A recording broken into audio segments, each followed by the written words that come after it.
दौसा से बड़ी खबर आ रही है। एसडीएम के निरीक्षण से कर्मचारियों में हड़कंप मचा हुआ है। लालसोट के सरकारी कार्यालयों में हड़कंप मचा हुआ है। 15 कार्यालय के 77 कर्मचारी नदारत मिले। अनुपस्थित मिलने वाले 77 कार्मिकों को कारण बताओ नोटिस जारी किया गया। पंचायत समिति में 21, नगर परिषद में 9 कर्मचारी नदारत मिले हैं। बिजली निगम में 22 और जल संसाधन में 3 और पीडब्ल्यूडी में 7, साथ ही शिक्षा विभाग में 6 और डीओआईटी में 4 कार्मिक नदारत मिले। आपको बता दें कि एसडीएम अचानक निरीक्षण पर पहुंचे थे और ऐसे में कर्मचारियों में हड़कंप मच गया। वहां पर लालसोट का जो सरकारी कार्यालय है, तस्वीर आपके सामने है। 15 कार्यालय के 77 कर्मचारी नदारत मिले हैं और ये बड़ी संख्या है। अनुपस्थित मिलने पर 77 कार्मिकों को अब लिहाजा कारण बताओ नोटिस भी एसडीएम की तरफ से जारी किया गया है। यानी उन्हें बताना होगा कि आखिरकार आप क्यों एब्सेंट थे। पंचायत समिति में 21 जबकि नगर परिषद में 9 कर्मचारी नदारत मिले। साथ ही बिजली विभाग में देखिए, बिजली निगम में 22 और जल संसाधन में 3, पीडब्ल्यूडी में भी 7, शिक्षा विभाग में 6, डीओआईटी में 4 कार्मिक नदारत मिले हैं। और जाहिर तौर पर इन तमाम कार्मिकों के लिए अब मुश्किलें बढ़ने वाली हैं, क्योंकि एसडीएम अचानक निरीक्षण पर पहुंचे और ये तमाम कार्मिक, बड़ी संख्या 77 कार्मिक हैं जो नदारत मिले हैं। ऐसे में इन सभी को कारण बताओ नोटिस जारी किया गया है। यानी कि अब उन्हें जवाब देना होगा, वजह बतानी होगी कि आखिरकार वो क्यों ऑफिस नहीं पहुंचे। आज उपखंड मुख्यालय लालसोट में स्थित सरकारी कार्यालयों का आकस्मिक निरीक्षण किया गया, जिसमें 2 टीमें बनाई गई। एक टीम का नेतृत्व मैं कर रहा था, एक दूसरी का तहसीलदार जी, और हमने लगभग 19 सरकारी कार्यालयों का निरीक्षण किया, जिसमें 77 कार्मिक अनुपस्थित पाए गए। उन सभी कार्मिकों को नोटिस जारी किए जा रहे हैं आज ही, और उनको ये चेतावनी भी दी जा रही है कि भविष्य में अगर इस प्रकार से कोई भी कार्मिक समय पर सरकारी कार्यालय में नहीं पहुंचे तो उनके खिलाफ कठोर से कठोर कार्रवाई प्रस्तावित की जाएगी। आशीष हमारे संवाददाता इस खबर पर ज्यादा जानकारी के साथ जुड़ गए हैं। आशीष, किस तरीके का माहौल हुआ जब एसडीएम यहाँ अचौक निरीक्षण के लिए पहुंचे और कितनी देर वहां पर विभागों में रहे थे? बिल्कुल, ये पूरा घटनाक्रम लालसोट मुख्यालय का है और लालसोट में जिस भी विभाग में एसडीएम पहुंचे वहां पर अधिकतर कर्मचारी नदारत मिले, क्योंकि उपखंड स्तर के ये सारे जो कार्यालय थे यहाँ पर ये एसडीएम पहुंचे थे और अधिकतर कार्यालय खाली पड़े थे, सुने पड़े थे, वहां सीटें खाली पड़ी थी, जिनको देखकर खुद एसडीएम भी हैरान रह गए। और उसके बाद में जब पूरी संख्या का आकलन किया गया तो करीब 77 कर्मचारी ऐसे थे जो अनुपस्थित मिले हैं। ऐसे में उपखंड स्तर पर 77 कर्मचारी अनुपस्थित मिलना एक बड़ी संख्या है। और जबकि सरकार ये कोशिश करती है कि सभी कर्मचारी अधिकारी समय पर आए। आशीष, बताइए, ये रूटीन एक तरीके की एक्सरसाइज थी या फिर शिकायतें मिल रही थी कार्मिकों को लेकर, जिसके बाद ये प्लान वे में एसडीएम ने निरीक्षण किया और ये सब कुछ पोल खुली एक तरीके से? बिल्कुल, लंबे समय से कलेक्टर और एसडीएम के पास परिवादियों की संख्या बढ़ती जा रही थी। जब परिवादियों से पूछा जाता था कि आप संबंधित विभाग में क्यों नहीं गए, तो उनकी एक ही बात थी कि सर कोई अधिकारी मिलता नहीं है। तब इस बात के बाद जाहिर तौर पर इस तरीके के निरीक्षण होते रहने चाहिए ताकि सरकारी विभाग में क्या कुछ चल रहा है ये खुलकर सामने आए। वही सब कुछ हुआ है, देखना होगा क्या कुछ एक्शन नदारत कर्मचारियों पर होता है। शुक्रिया आशीष, तमाम जानकारी हम तक पहुंचाने के लिए। कोटपुतली से बड़ी खबर का रुख कर रहे हैं, जहां पर पुलिस ने आखिरकार शराब का जखीरा जब्त किया है। तस्करी कर रहे शराब और बताया जा रहा है 40 लाख की ये शराब है जो जब्त की गई है। विभिन्न ब्रांड्स की अंग्रेजी शराब की 286 पेटियों को जब्त किया गया है। फिलहाल 6 आरोपियों को पकड़ा गया है, जो तस्वीरों में आप दिख रहे हैं। ये तस्करी के कामों में लगे हुए थे। अंग्रेजी शराब की पेटियां इनके पास से बरामद हुई हैं, 286 पेटियां, जिनका अगर हम कीमत बताएं तो 40 लाख के लगभग बताई जा रही है। तो तस्करों के खिलाफ, नशे के खिलाफ ये बड़ा एक्शन पुलिस का देखने को मिला है।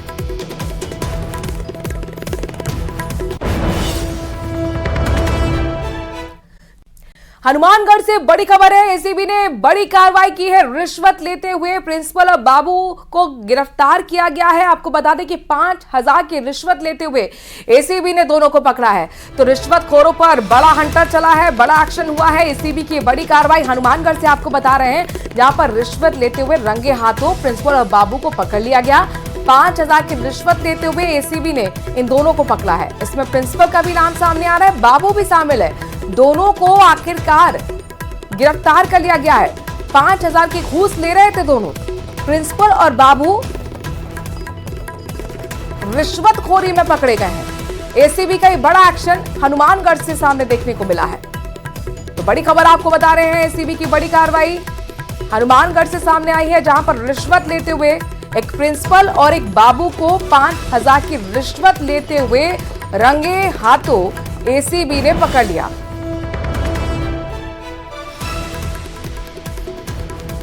तो भ्रष्टाचार निरोधक ब्यूरो हनुमानगढ़ ने आज कार्रवाई करते हुए एक निजी बीएड कॉलेज के प्रिंसिपल और बाबू को 5,000 रुपए की रिश्वत लेते हुए गिरफ्तार किया है। एसीबी हनुमानगढ़ के डीएसपी नरेश गेरा ने बताया कि हनुमानगढ़ टाउन की निजी बीएड कॉलेज के प्रिंसिपल राम अवतार और बाबू करण को 5,000 की रिश्वत लेते हुए रंगे हाथों गिरफ्तार किया गया है।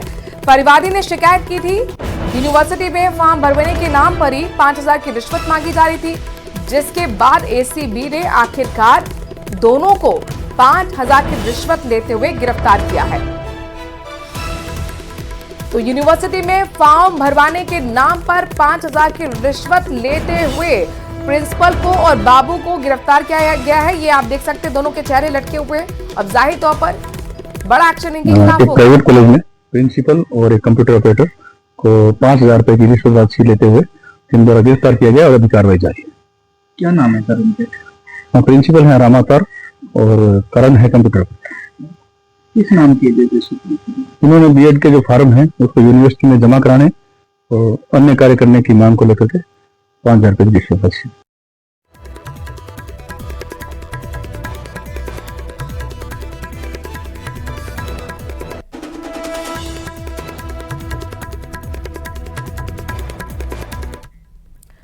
और अब बात करते हैं विधानसभा के बजट सत्र की। राजस्थान में विधानसभा बजट सत्र की शुरुआत हंगामेदार रही है। राज्यपाल के अभिभाषण के दौरान गोविंद सिंह डोटासरा बोलने लगे तो हरिभाऊ बागड़े ने भी उन्हें तल्ख अंदाज में जवाब दिया।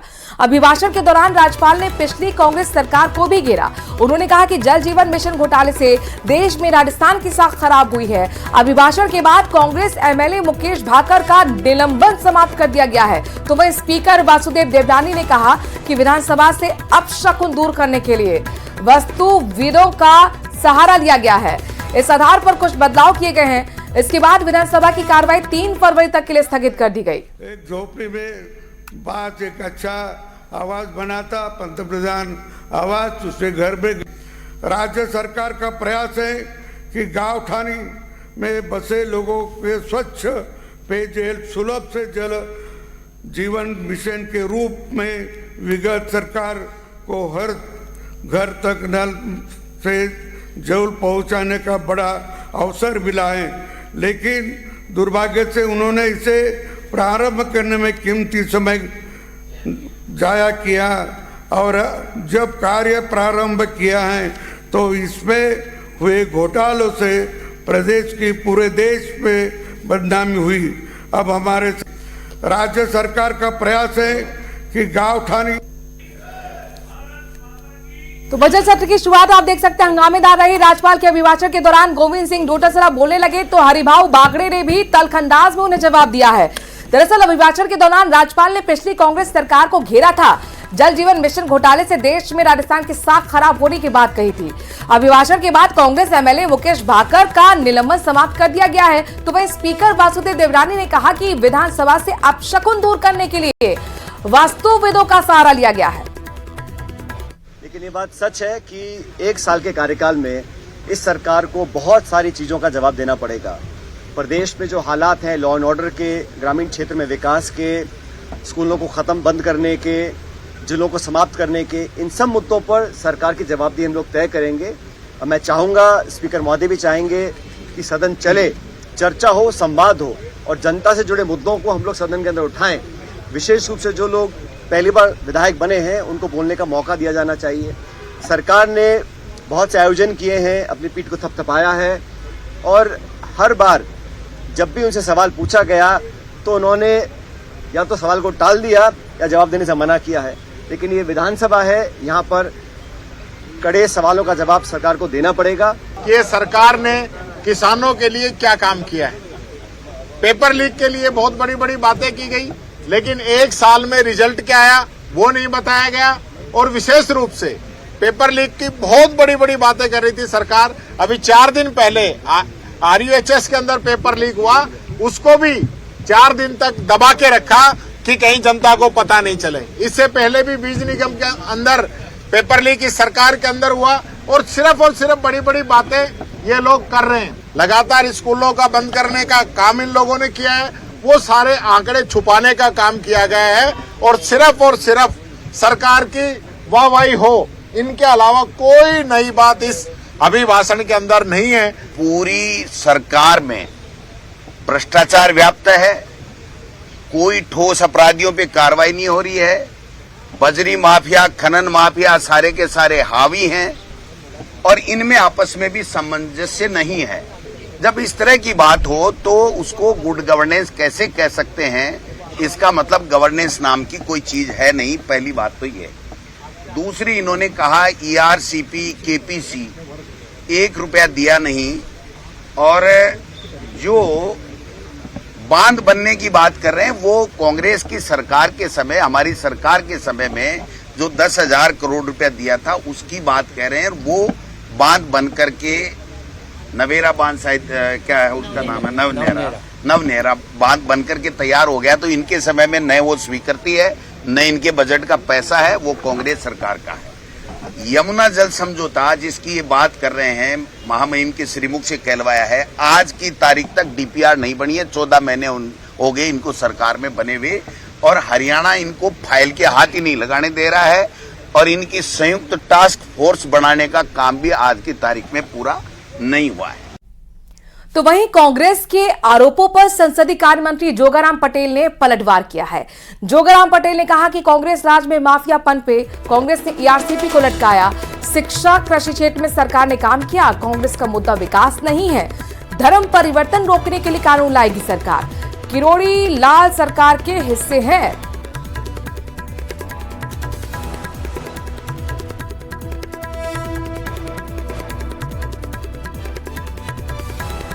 तो वहीं कांग्रेस के आरोपों पर संसदीय कार्य मंत्री जोगाराम पटेल ने पलटवार किया है। जोगाराम पटेल ने कहा है कि कांग्रेस राज में माफियापन पे थे, कांग्रेस ने ERCP को लटकाया था। शिक्षा हो, कृषि क्षेत्र हो, जिसमें सरकार ने आप काम किया है। कांग्रेस का मुद्दा विकास नहीं, धर्म परिवर्तन रोकने के लिए सरकार कानून लाएगी, ये साफ तौर पर कह दिया गया है मंत्री जी की तरफ से। तो वहीं किरोड़ी लाल मीणा को लेकर भी कहा कि किरोड़ी लाल मीणा सरकार के हिस्से हैं। कार्यकाल के दौरान मेरे बेरोजगार नौजवान भाई बहनों पर जो गुजरी, उनका आत्मविश्वास टूटा, उनके साथ धोखा हुआ। नकल माफिया, डमी कैंडिडेट बैठाना, पेपर लीक और जो संस्था ऐसे एग्जाम लेती है जिस पर हम सब भरोसा करते हैं, जो संवैधानिक संस्था है, उसके निर्वासित कांग्रेस के समय के मनोनीत सदस्य स्वयं भी इसमें सम्मिलित हुए और वो आज जेल में है। वो व्यक्ति हमारे सामने आकर के, वो हमारे साथी हमारे सामने आकर के ये कहते हैं कि हमने रोजगार में कुछ नहीं किया। हमारा संकल्प है कि 60 लाख लोगों को रोजगार हम दे चुके हैं, 60 लाख लगभग। और हमारा संकल्प है, हमारा बजट आया था जुलाई में और अभी जुलाई आने में 3-4 महीने बाकी है मित्रों, 4-5 महीने बाकी है मित्रों। ये जब तक दोबारा हमारा बजट आएगा, हमने 1 लाख बेरोजगार नौजवान भाई बहनों को सरकारी नौकरी देने का जो संकल्प किया है वो पूरा होगा, उसमें कोई कमी नहीं रहेगी। और 5 साल में 4 लाख लोगों को रोजगार, सरकारी नौकरी देने का जो हमारा संकल्प है वो पूरा होगा। इसमें ज्यादा ही होगा, 1%, आधा %, 2%, लेकिन इसमें कमी नहीं होगी। हमारा संकल्प है, हमने दृढ़ संकल्प है। और हमारे रोजगार मेले लगते हैं, 60,000 की हो चुकी है, बहुत शीघ्र एक रोजगार मेला और लगने वाला है और जुलाई का बजट आएगा तब 1 लाख क्रॉस कर जाएंगे। तो वहीं कांग्रेस विधायक मुकेश भाकर का निलंबन वापस ले लिया गया है, जिस पर विधानसभा अध्यक्ष वासुदेव जैनानी ने कहा कि मामला दुर्भाग्यपूर्ण था। सदन के बाहर सदस्य रहने पर मुझे भी पीड़ा हुई। ये पहला सत्र होगा जब 200 के 200 सदस्य उपस्थित हैं। मेरी कामना है कि 4 साल ऐसे ही सदस्य बने रहें। मुझे भी उस दिन बड़ी पीड़ा हुई क्योंकि मैं भी नहीं चाहता कि कोई सदस्य को सदन से बाहर भेजा जाए। अभी ये बहुत सौभाग्य की बात है कि आज शायद पहला सत्र होगा या बहुत सत्रों बाद होगा जब सदन में 200 के 200 सदस्य आज उपस्थित हैं।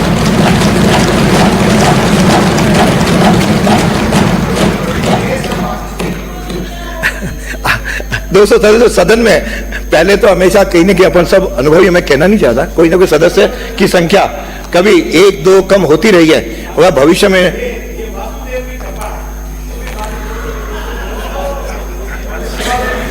वैसे पिछले दिनों कुछ सुझाव 2-3 वास्तु वालों को भी बुलाया, कुछ सुझाव लिए, एक आध सुझाव इंप्लीमेंट किया है, एक आध और बताया गया है। मैं सोचता हूं कि आइए 4 साल पूरे 200 के 200 सदस्य इस सदन के बने रहें, ऐसी मेरी अपेक्षा है। खबर जयपुर से है, जहां पर आरएमसी के कार्मिकों ने आक्रोश जताया है।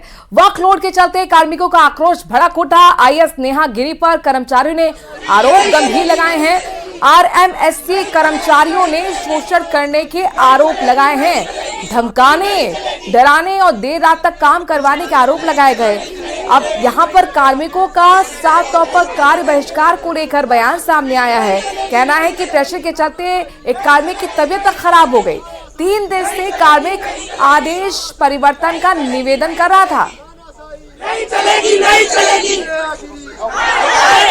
11 साल हो गए, हमने एक आरएमएससी को हमने हमारे पूरे 11 साल दिए हैं और हम लोग अच्छे से ईमानदारी से काम करें। कर्मचारी को पहली बात तो चोर की नजर से देखा जाता है और काम करने के बावजूद भी अंदर चुगलखोरी होती है कि ये लोग काम नहीं करते। तो आज तक आरएमएससी कैसे चला, आप मुझे बताइए। अगर हम लोग काम नहीं करते, हम इतने टाइम से, इतने समय से यहाँ पर है, ठीक है। छुट्टियों के लिए हमेशा नाटक होते हैं, किसी को बाहर जाना है, किसी के हस्बैंड बीमार है, किसी का बच्चा बीमार है, नहीं जाओगे साहब। 2 दिन, किसी ने 2 या 3 दिन एक्स्ट्रा छुट्टी ले ली, ठीक है। बच्चा है, बुखार है, 4 दिन भी हो जाते हैं, वो बहुत सबकी कॉमन प्रॉब्लम है। तो वो छुट्टियों पे से वापस बुला लेते हैं, सीसीएल कैंसिल कर देते हैं। फिर सरकार ने भी सीसीएल दी क्यों है? सभी कर्मचारियों की एक तो जगह बदल दी, तो सबको नया काम आ नहीं रहा है और फिर हमको बोला जा रहा है कि मुझे ये रिपोर्ट चाहिए, नहीं तो आपको 17 सीसी का नोटिस दे दिया जाएगा। अब नया काम सीखने में वक्त लगता है, वो वक्त हमें नहीं दिया जा रहा है। मंत्री किरोड़ीलाल मीणा का बड़ा बयान सामने आया है। हाँ में हाँ करते जाएंगे तो रिश्ते लंबे चलेंगे। कह रहे हैं हाजी के दरबार में ना जी कहेगा वो मरेगा। मेरा हाँ कहने की ही आदत नहीं है। 5 साल तक विपक्ष की मैंने भूमिका निभाई, उन मुद्दों के परिणाम नहीं आते हैं तो मुरझा जाता हूं। भ्रष्टाचार, पेपर लीक मामले में कार्रवाई होनी चाहिए। एक बार फिर उन्होंने इस बात को दोहराया है। सुनिए क्या कुछ कह रहे हैं किरोड़ीलाल मीणा। अपने विभाग बयानों के लिए जानते हैं और एक बार फिर इसी तरह के बयान देकर सुर्खियों में आ गए हैं। मेरे को इस बात का दर्द है कि मैं 5 साल तक, आप जानते हो, विपक्ष की भूमिका किसने निभाई। मेरे को पत्रकार वार्ता भी नहीं करने दी पार्टी कार्यालय में, लेकिन मैं सड़क पर खड़ा रहा, लेता रहा। अब उसके आधार पर हम सत्ता में आए और वो मुद्दे जब आप मरते हैं, उन पर परिणाम नहीं निकलता तो मैं भी मुरझा जाता हूँ।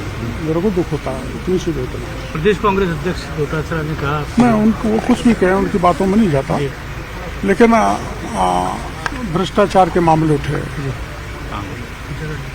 और पेपर लीक के मामले उठे, युवा जो आस लगाए बैठा है उसमें कार्रवाई होनी चाहिए। और वीरांगनाओं को अपमानित किया गया, मैं भी अपमानित हुआ उस राज में, और अब राज में भी अपमान किया जा रहा है। चलिए खबरों में आगे बढ़ रहे हैं। अजमेर की साइबर थाना पुलिस को संगठित साइबर अपराध के मामले में बड़ी सफलता हाथ लगी है। आईपीएस चरण कामले गोपीनाथ के नेतृत्व में की जा रही कार्रवाई के दौरान अब तक 8 ठगों को गिरफ्तार कर लिया गया है, जिनके पास से 30 से ज्यादा खाते मिले हैं। लाखों का ट्रांजैक्शन इन खातों से किया जा रहा था। पुलिस ने इन आरोपियों से गहनता से पूछताछ कर आगे की कार्रवाई शुरू कर दी है। जो है वो बहुत ही संगठित तरीके से ये क्राइम करता है, जिसमें ये निचले लोगों को 2,000 से 3,000 रुपए देकर वहां उनसे वो सिम कार्ड और जो बैंक अकाउंट वो खरीदते हैं, और जो बिचले वाले हैं वो फिर कमीशन पे आगे बेचते हैं, तो इनको कमीशन लाखों के रूप में मिलता है। ये जो सिम कार्ड, ये जो बैंक अकाउंट होते हैं वो 3 तरह के होते हैं, सेविंग्स अकाउंट, करंट अकाउंट और कोऑपरेटिव अकाउंट, और इनकी अलग अलग लिमिट होती है। और जैसे कि करोड़ों में लिमिट है कोऑपरेटिव बैंक अकाउंट का, लाखों में लिमिट है जैसे करंट अकाउंट का। और फिर इनको यूज करके हमें यूएसडीटी और अलग अलग तरह की जो ट्रांजैक्शन है उसका भी हमें अभी तक एविडेंस मिले हैं। तो नॉट ओनली साइबर ठगी, जिसमें इनके कई मोबाइल नंबर साइबर पोर्टल पे अभी ऑलरेडी कंप्लेंट हुई है उनके खिलाफ, और इनके कई बैंक अकाउंट अभी फ्रीज है। तो इस तरह से वो अलग अलग तरीके से साइबर ठगी और फ्रॉड कर रहे हैं। और इसी